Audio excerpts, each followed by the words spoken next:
Hi there, today I'll be looking back at Super T36 World, which is the super world I made in Mario Maker 2 back in 2019. I know it says 2021 on the screen, but that's because I only uploaded these levels in that year because that's where I got Nintendo Switch Online. But anyway, I'm gonna try to give commentary about what was going through my head while I made these levels.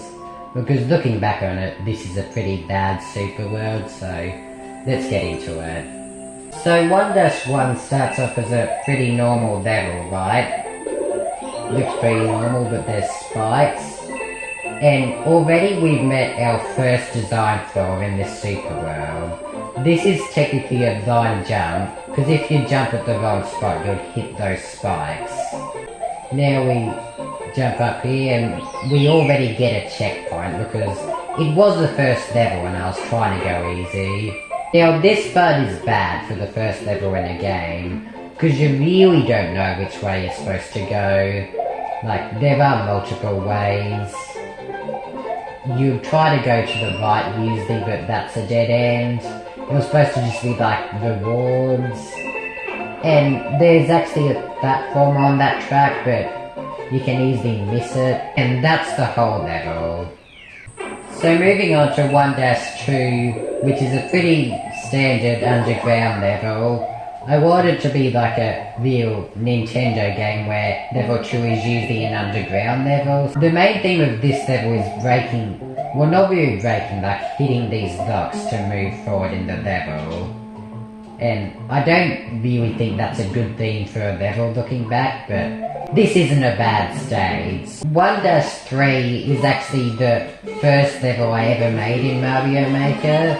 I made it on the day I got the game in 2019, and this level works by you have to find at least 80 coins hidden in the level. There's I think 117 total. And you can see that I've like hidden things so you can find the coins. That arrow that went to the vine block wasn't originally there. I added that in later because I thought it was a bit unfair making people try to find that block. And here is one of the worst design choices of the entire super world. Now, I want to like make a hidden block about here so that you could use it to jump all the way to the goal, but for whatever reason I put the coin block one space to the right, so it's now just like a Kaizo block, which means you have to get low on the flagpole. 1-4 is an underground level based on these vibe things, I forgot what they're called.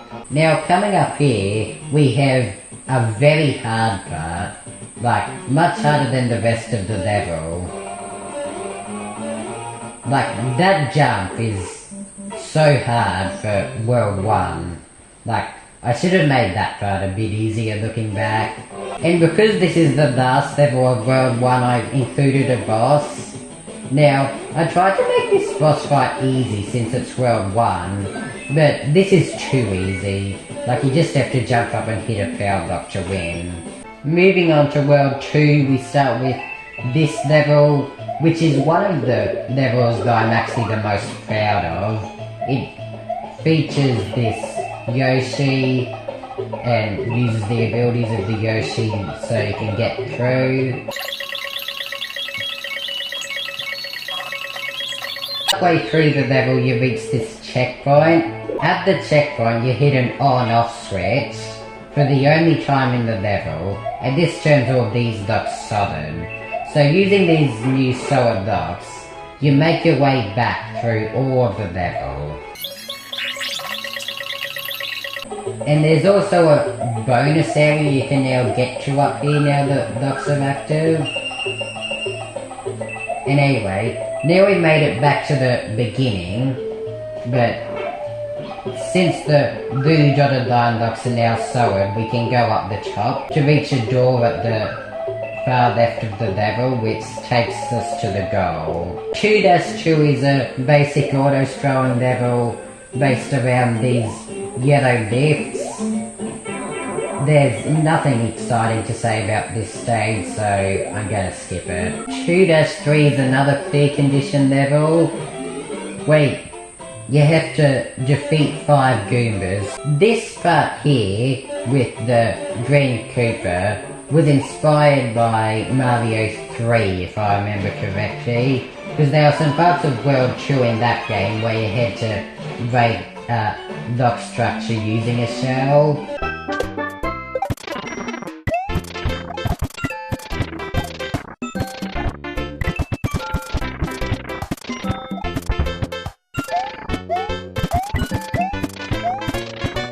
As with many other levels, I do think this is a bit too hard for how early it is in the game, but since I was 12 when I made this, I thought that everyone would just know how to beat it, but now I know that every level is a lot easier for the creator of it. 2-4 is the second boss stage in the game. This actually takes place in an airship as opposed to just underground like 1-4 did. The worst part of this level for me is this waiting room that I put in. Like, I used this to test the skewer timer that I'd seen on YouTube, but I think that this waiting part is unnecessary and completely wrecks the pace of the level.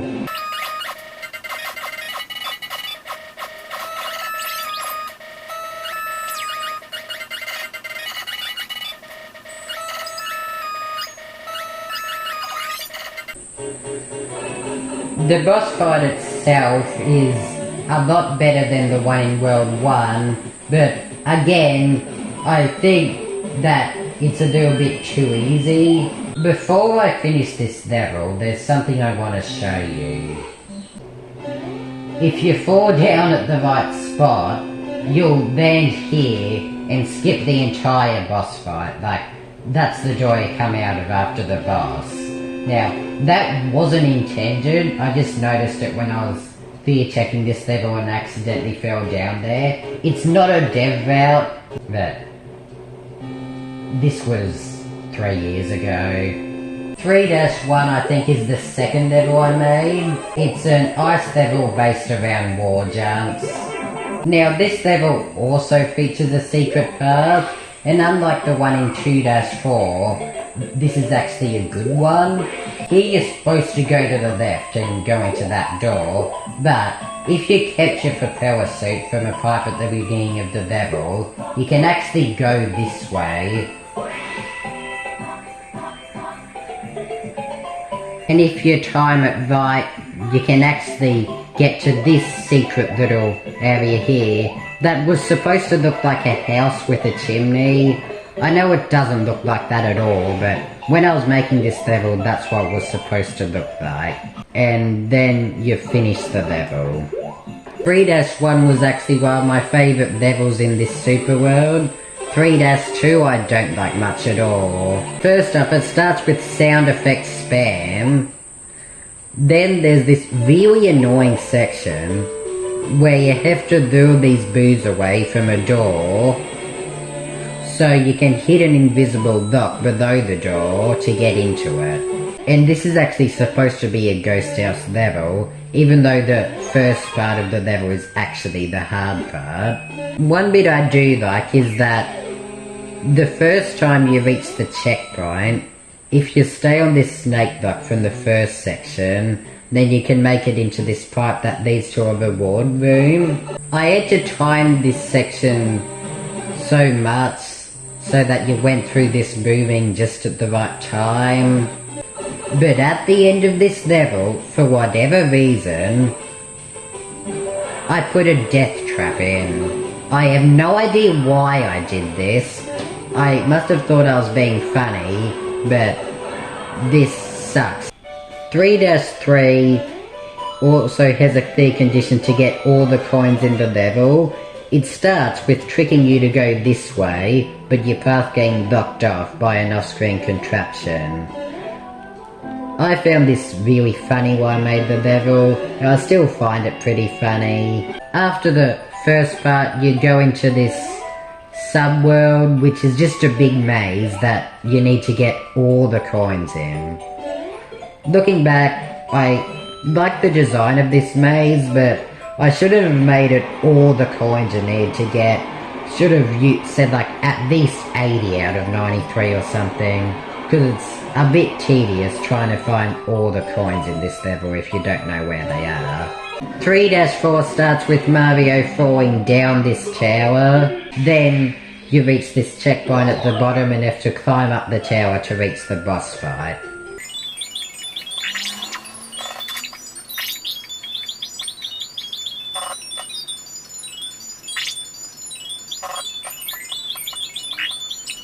Now, I'm really bad at making boss fights, but I think the one in this level might be one of the best ones I've made. You have to get past these 4 spikes at the top of the tower, and there's pipes shooting out spinies to make it difficult. Once you get the key coin next to all the spikes, you can enter the door to leave the boss room. I also like how I made it look like the top of a tower, sort of. Looks kinda cool. Anyway, like in 3-2, I put this random death trap at the end of the level. Now, World 4 is probably the most creative part of the game. I didn't say it was the best part, but it was the most creative. 4-1 starts with this section where there's a lock with a spring that you can use to reach a mushroom. Then you reach this room with a lot of fish and coins up top. You can also go down below to reach a secret area with a hidden power-up.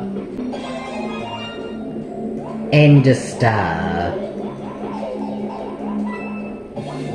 Once you get past this first room underwater, you swim above this tank full of bonefish and grab some coins.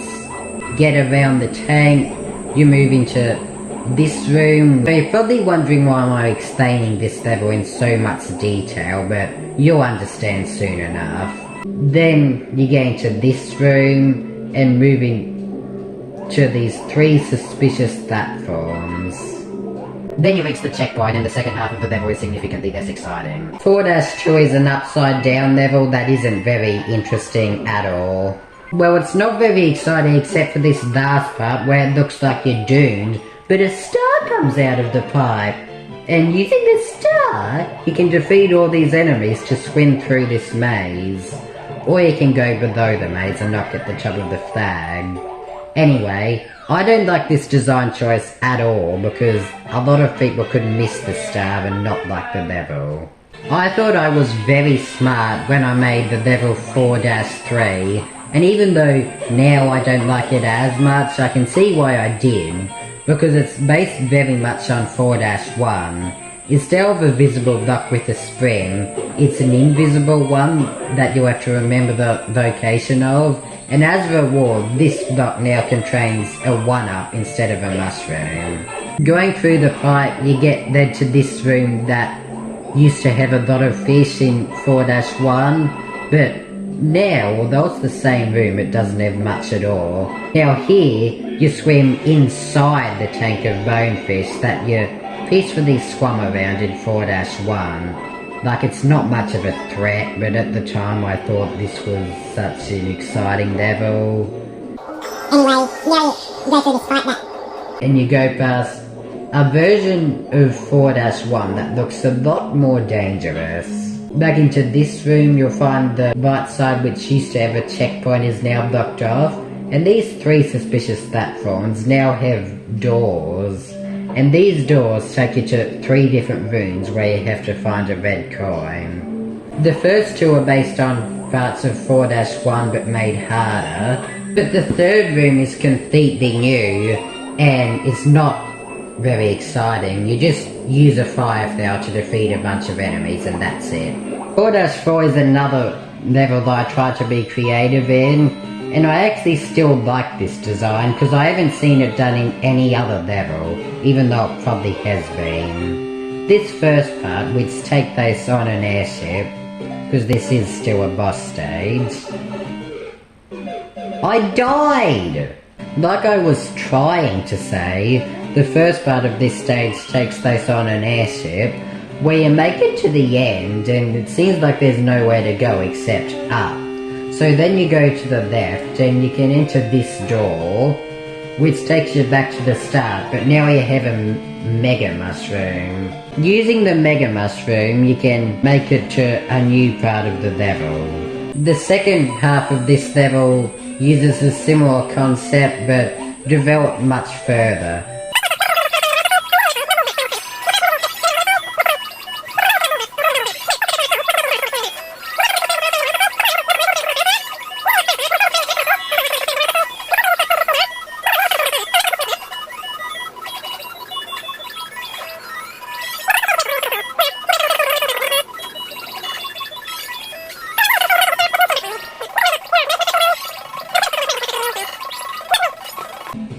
Overall, 4-4 is one of my favourite levels in Super T36 World.